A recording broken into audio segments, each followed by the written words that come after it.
Hello, welcome to Zeens and Roger.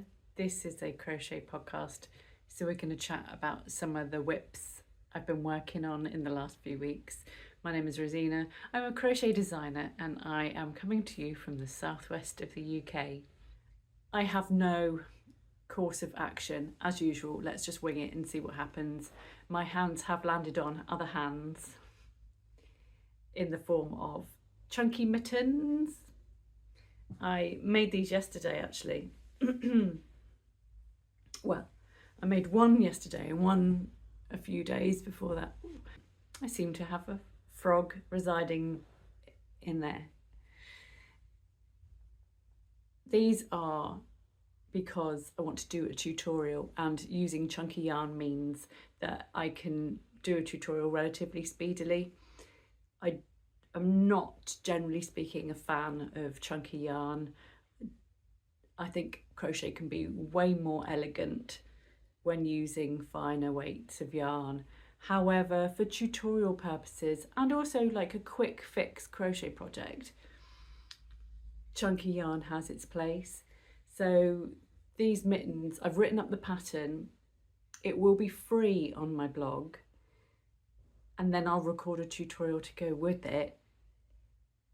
And then if you want, you could change colour as well. I do have a mitten upstairs that is got loads of different colours based on busting of stash. This is King Cole Chunky Tweed in the colourway Stornoway. It's got neppy bits which I quite like. One is slightly larger than the other because what I wanted to do was make a pair of mittens out of one ball of yarn, and I worked on the first one, weighed it, and it was 51 grams from a 100 gram ball of yarn, so I only had 49 grams to work up the second mitten. So I changed my tension slightly to ensure that I could eke out the yarn and have two mittens, and sure enough, I mean, I've got this much left over. So I mean, that just goes to show you how much tension can have an impact on crochet. But to be honest with you, when you're wearing them, you don't really notice. But what you don't want to do is run out when you're trying to make somebody a Christmas present or something. The other trick I have implemented in this one I made this morning is to go down a hook size for the cuff, which actually it is beneficial anyway, because I felt that the cuff was slightly baggy on this one, but is much better on this one. This is another chunky yarn, but this is West Yorkshire Spinners Retreat, and I really like this intense red. I think it's fabulous, so I can't wait to make the second one. And also I think this chunky yarn is going to go further than the other chunky yarn. And I think I've got no worries about making a second mitten. I've got plenty.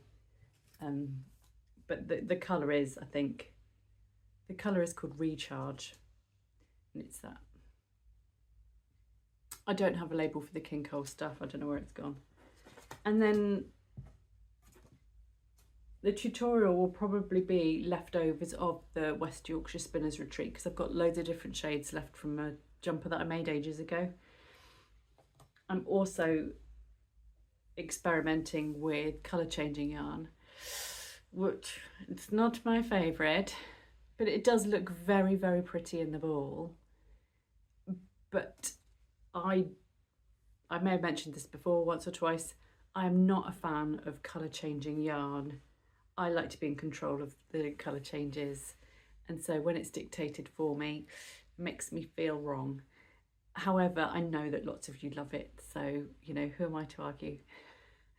I don't have to wear these if I don't want to. I can give them away as presents for Christmas. But also I'm at the stage now where I'm going to turn this into a mitten from a wrist warmer, so if you wanted to, you could just make wrist warmers. Also a good thing. But the pattern, yeah, like I said, it's written up. I just need to make some samples, take some photographs, record a tutorial, and then it will be out. And seeing as I've got to go to work for the next 3 days, it's not going to happen this week. But hopefully at the weekend I should be able to take some pictures. And then maybe next Monday or Tuesday I will record the tutorial. We'll see. We'll see. But as we are talking about handy projects anyway, here's some more wrist warmers. I talked about this work in progress on the last episode of the podcast.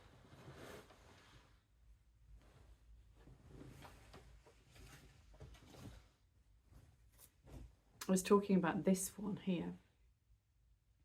This is made using a sport weight yarn, and this yarn is really, really nice. Bought it at a yarn festival. I think I bought it was it this February? I think it was this February at Unravel. I've got enough to make another one, so I shall have a pair of wrist warmers. This is sport weight yarn, so it's more my cup of tea in terms of what I think makes nice wrist warmers. But this was the prototype that I was talking about, and the thumb worked. The afterthought thumb, it has worked. And I'm really pleased because it works really nicely. And it's easy as well, like literally, I mean, it's join as you go technique, which I prefer to trying to do short rows in the middle of a project. And the ribbing I've done, I think in the last time I was talking about them, I'd just done slip stitches, I think, up and down, and this time I've done slip stitches, and then on the way back I've done yarn over slip stitches, all back loop only action, and they are way better than the original. I think maybe I went back and changed these ones as well, so these are also incorporating the yarn over slip stitch ribbing, which I love. It's my favourite. Initially, I've made these twice as well because I made them all the way down to here, and whilst they looked really good, I was worried that not everybody would have wrists that would just go straight down from, you know, forearms would go straight down from their wrists like mine do. Other people have bigger forearms than me, and if I just did it straight up and down with no shaping, then other makers are going to struggle to wear them in the same way as me, and I didn't feel that that was very fair. And I also want to keep them as simple as possible, so if I were to make them longer, then I would probably have to incorporate short row shaping, which is what I wanted to avoid. So they are now shorter, so that they are more wearable for more of you guys, and just easier as well. I mean, maybe one day I'll start tinkering and toying with that kind of notion, but actually they're so stretchy anyway that you can do it a little bit if you've got wider arms. But down here, and not to mention, my goodness, they were really, really hot. And I wore them for like 5 minutes and my arms were sweating. So I was just like, oh, I'm not sure that's great either. But this is what I wanted to use. John Arbon Textiles Seafarer in Kelpie. This is a brand new yarn, and this skein was a present from the team at John Arbon Textiles when I went to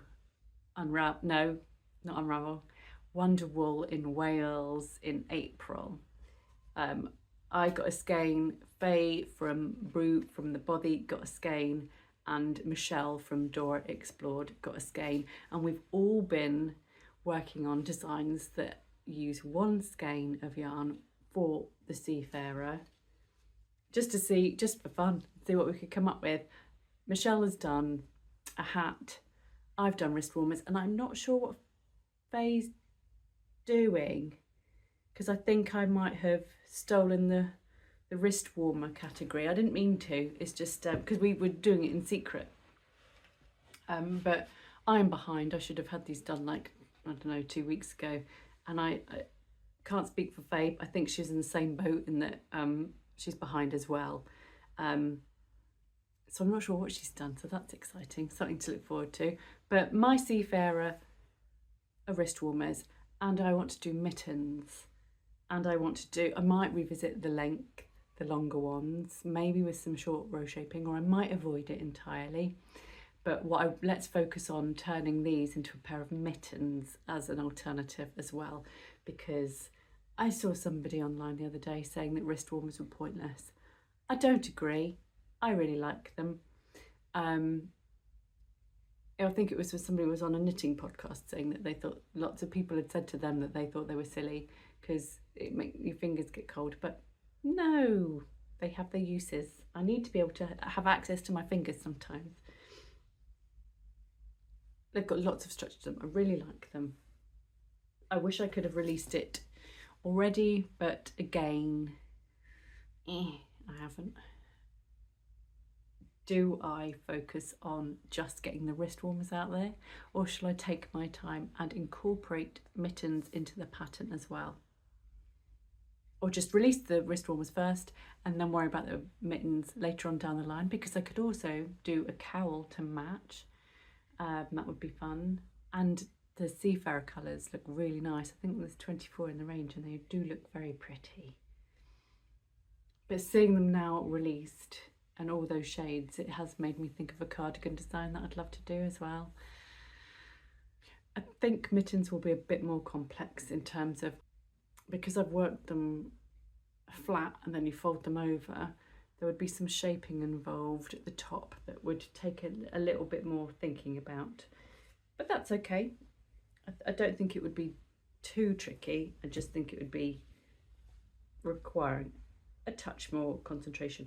But I can work on the mittens with this bright blue, which is a sport weight yarn again. This is all of these yarns are all sport weight. So this one's a woolly version. These ones are both superwash merino. They feel slightly finer, but I'm still getting a wrist warmer that fits in a very similar way. But this yarn is definitely more rustic, I suppose, but I really like that. So yeah, maybe I should tell you what it is. 90% British blue.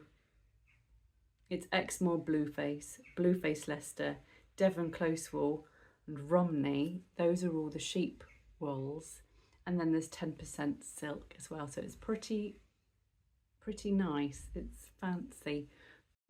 This is 184, I think. No, 182, sorry. I'm ahead of myself.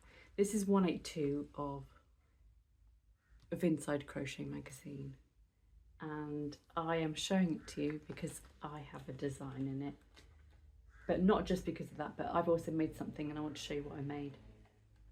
If I can find it, I will. Well, this is my design. It's called Highland Heathers. The magazine have called it Highland Heathers. I'm going to tell you more about that in a minute. But what I made is its partner next door. Let's see if I can find a better picture of it. It's a hood. It's a stripy hood, and it's made all in one piece.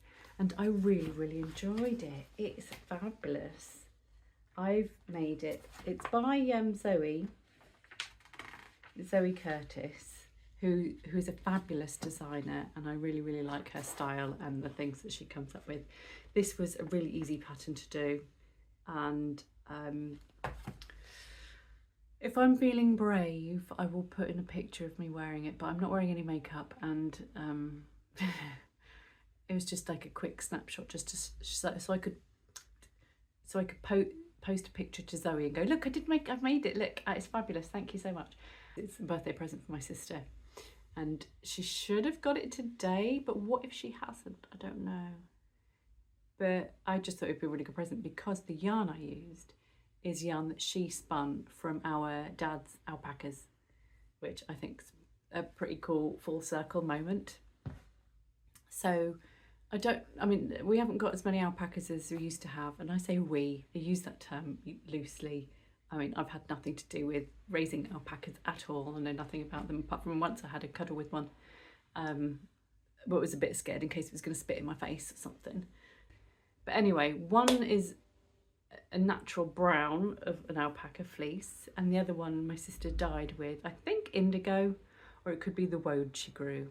I mean, I make it sound very wholesome and like we all lead this wonderful naturalistic lifestyle of living in the woods and spinning and dyeing and things like that, but it's not. But I still thought it was a lovely idea to make her a birthday present out of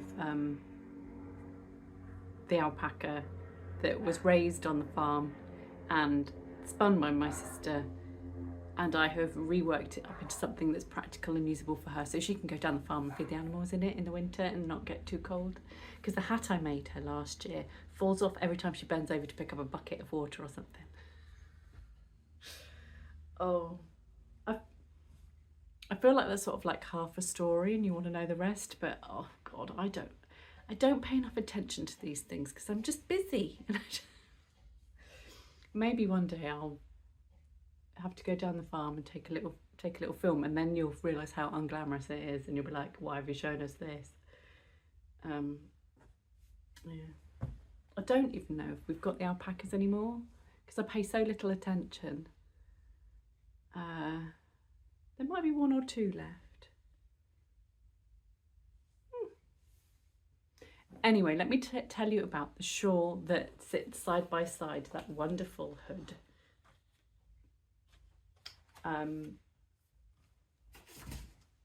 So it's a houndstooth stitch shawl because houndstooth stitch is my fave. But here it is on one side and here it is on the other. So the stitch is identical side by side, but you see that one colour dominates over the other depending on which way around you look at it. And it's reversible, so you could do both sides. My littlest has just come home from school. He's all right, he had a good day at school. Now, where was I? So it's a decent sized shawl made out of a 4-ply merino held with a lace weight mohair, because that's my favourite combination right now. I love it now and forever. I know lots of you don't, but what can I say? It's fabulous. And there's like ways and means of avoiding it. You can just use a single strand of yarn of your choice to replace it. It's absolutely fine. In a shawl like this, it doesn't matter, does it? You could probably get away with using a sport weight or a sport weight or a double knit, and it would look fabulous as well. I wouldn't necessarily choose anything outside of that range, because if it was 4-ply, it would take forever to make a shawl this big. And if it was Aran, worsted or chunky, I think it would be a bit too, it wouldn't drape as well. The yarn is along Avec Anna. She has a shop in Exeter that I still haven't been to, but maybe one day I will, because I could take this to her. I was thinking about showing her in person. I don't see why I can't. It's amethyst and tourmaline, the two colours, and I finished it off with an edging that I think I really like. It's almost like an I-cord edging,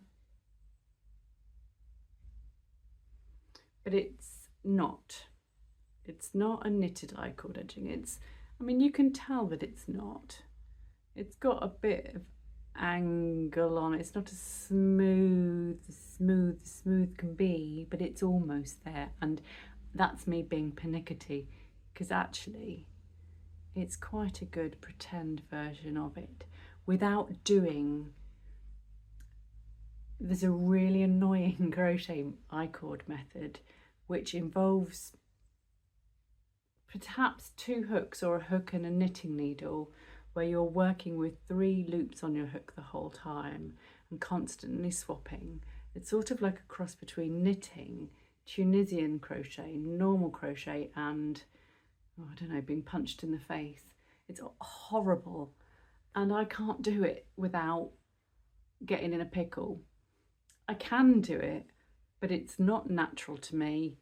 It takes ages, and it's super frustrating when you drop it all off the one hook and you lose it and you have to pick it up. I will twist the loops off the hook, causing it to look ugly. I did do a swatch, I did a little triangle swatch about that big, and I went all the way around the edge using that weird I-cord crochet technique. It looked like a mess. It took me forever, and it was enough to make me go, I'm never doing that again. And that's a defeatist attitude, I know, and it's not like me, because with crochet I'm stubborn and I will persevere until I get something right. But there came a point where I went, I'm not having this. There must be something else. And I knew about the double slip stitch from Faye, who does Brew from the Bothy, who is a fabulous crochet designer. I've made her patterns before, including one that incorporates the double slip stitch, and I loved it. And Faye had happened to mention that it would make a good edging around a collar of a neck. And so I did that on my t-shirt called Sheila that was in Line magazine, sorry. So I just did a round of the double slip stitch. And sure enough, it made a really good edging, like really simple. But I did notice it did this thing when I was toying with it and swatching to make sure I'd got it right. I noticed that after a few rows, it kind of curled around itself. And so I was just like, hey, yeah, that's interesting. And so I did it on this, and sure enough, it kind of, it curled around the edge of the shawl. And did exactly what I needed it to, which was an easy version of an I-cord edge without the frustration. So yay. And then you could leave it. You could finish off the edging and then leave it, and it would have its own little, oh God, I've got to go get the tortoises in. They'll have buried themselves. Oh God. Anyway, but no, I fastened it with a few stitches just to secure it in place so it's not going anywhere. And interestingly, I can't actually tell, and whether or not it's because the fluff is hiding it or not. But actually, I think this is the edge which I stitched down, but you can't really tell, can you? I feel like I've sort of got on about that point for ages. That's a very deep V, isn't it? So I'm working on one that's going to be a narrow one by adjusting the way I've done the increases. The rate of increases is done differently on this one, and it will have the same edging on it. This is probably going to have, oh no, I haven't got it. Oh, I thought it was in here. I don't want the green or the beige as the edging. I'm going to go for a neon yellow edge. I thought it was in the bag and it's not, so I don't know where that is. I've definitely prepared it though. Definitely prepared my neon fuzz. Don't know where it's gone. Anyway, again, it's held with, it's a 4-ply or a sock weight yarn held with mohair. And this green is Yarn Smith's Merino, and the beigey colour is, it's probably a Drops Kid Silk Mohair, but it is wrapped in advance. I've made up a ball with long dog yarns, which was a gift from Claudia from Crochet Luna, because she's just the loveliest person. She sent me a skein of yarn. This is ages ago, but I'm putting it in something that I'm going to love when it's finished, and it's going to look fabulous. So I knew I was saving it for a special project. This is it. This is the colourway called Sugar Cookie. It's a bounce sock, and it's 75% superwash merino and 95% nylon, and it's 463 yards. I don't know what that is in meters because it's an American label, so it doesn't put meters on it, but it's 100 grams. Lovely speckly yarn. It's very, very nice, and you can see the speckles within as well.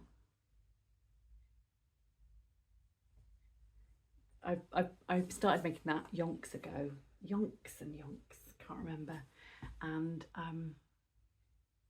I would like, I think I've got about 2 or 3 months before I can release the pattern, because this one's in the magazine, so you have exclusive pattern rights. They have exclusive pattern rights for 3 months, and then the rights revert back to me. Then I can release as a pattern. Maybe it'll be around Christmas time-ish. But what I'll do is have both the deep V and the shallow triangle as well. That will look good, won't it? That'll be good. I'm more excited by the other one, but I don't know why. I think it's because I've made this one already, and I'm excited by whips, not FOs. It's called Highland Heathers in the magazine, but I actually called it Cerberus, which I knew they wouldn't use because, you know, it's the Hounds of Hell. They're not gonna do that in the magazine, are they? Because it's not exactly in keeping. Probably it's a bit like demonic, but it's called Cerberus because I mean, it's Houndstooth Stitch. So obviously Cerberus is a 3-headed dog. Makes sense. But the other reason as well is because it's fluffy yarn, and there is a 3-headed dog called Fluffy in a well-known series of children's books. So I mean, I thought it was very fitting to call it Cerberus. So do I stick to Highland Heathers as a name when I release it, or shall I crack on with Cerberus when it's my time to release it? What do you reckon? Would I risk offending people?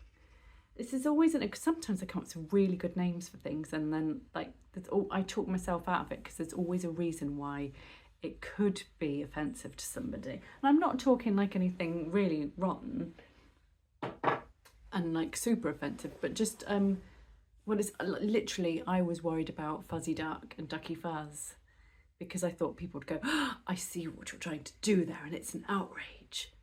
So I'm quite often reluctant to like push the boundaries in case I put somebody off, but also at the same time, I've got 2 more things to talk about.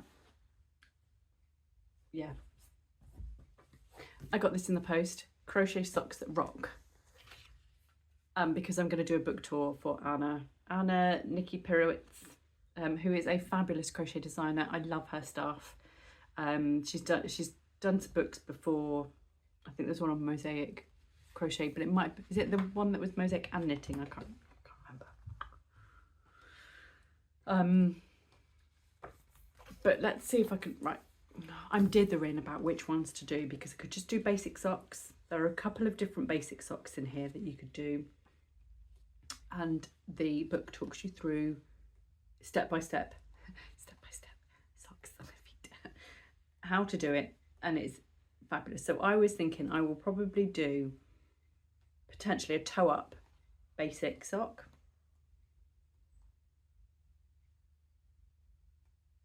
just because I figured it'd be nice and quick.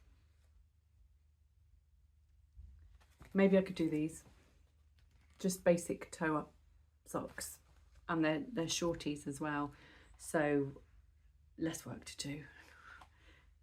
But I really like the cable ones,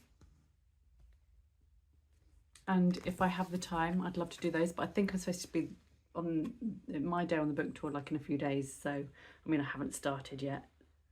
Chances of me doing cable socks in that time, highly unlikely. There's a couple more I fancied as well. There's some really nice socks in here that I probably won't do, but do look fab.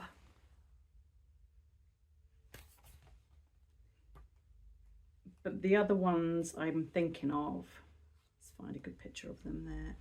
Let me find 2. There's 2 pairs I want to do.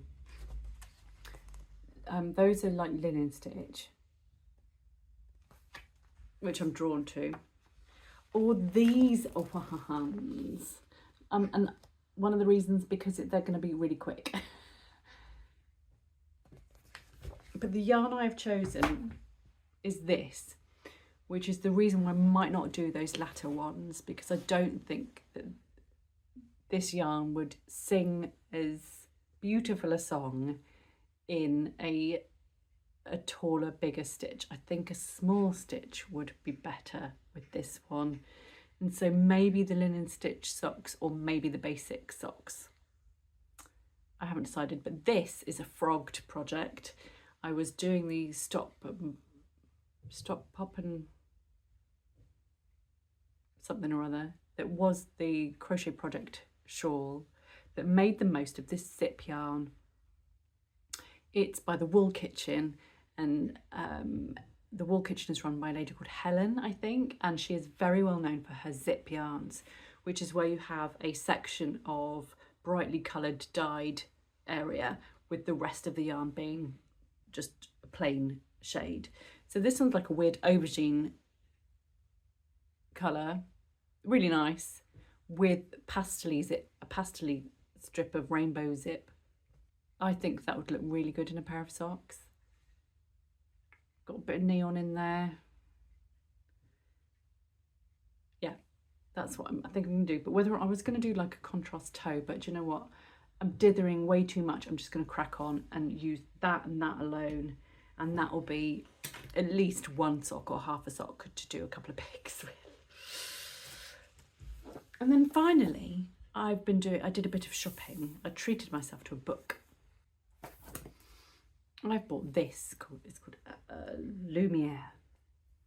It's a Daruma collection of crochet patterns, and they are a Japanese based yarn brand, and I actually submitted a design to this and didn't get it. This was the design, that one I talked about last time. This is what I submitted, and it didn't get in, but that's okay. I don't mind. You can't go around being sad about all the things that don't get in, because you've got to focus on all the things that do get submitted, do get accepted.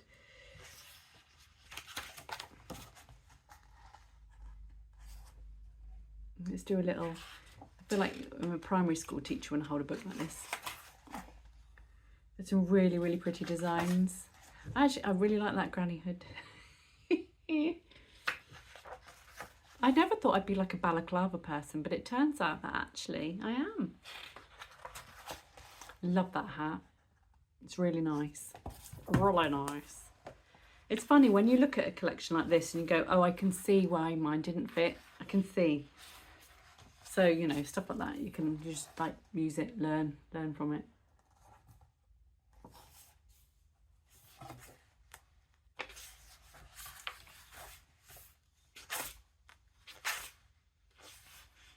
Oh, there's lots of nice things in here. That's a scarf. It's got a really good stitch pattern.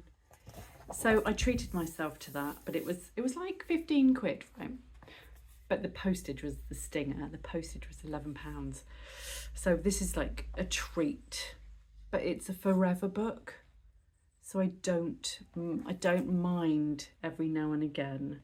It's not like I do it all the time. I mean, I cut my own hair, I don't do my nails, I'm allowed to buy myself a crochet book. I don't know why those two things sprang to mind.